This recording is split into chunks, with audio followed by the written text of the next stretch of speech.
Buenas tardes, estamos reunidos la Asociación de Haitianos acá en la finca de una descendienta.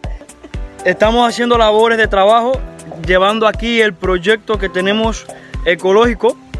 Le pondré de inicio a uno de los asociados que está al frente de los trabajos para que él dé su opinión, su idea acerca de lo que se está haciendo y lo que se quiere con el proyecto ecológico aquí en esta finca de la descendienta Vilma Casanova Rodríguez.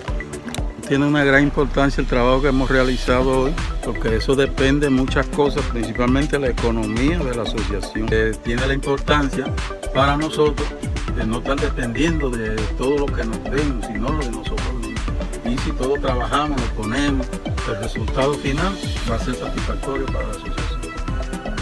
De dimanche, na travail, na préparer conditions, na un jardin, pour nous gagner affaire par nous, pour nous gagner vie, pour nous manger, pour nous vendre.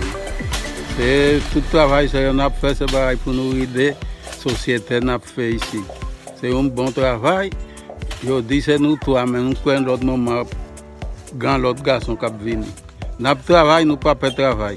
Mais nous avons besoin de mon travail avec nous. Parce que ça, c'est pas travail des gens, non, c'est un pile travail. Il faut nous travailler fort.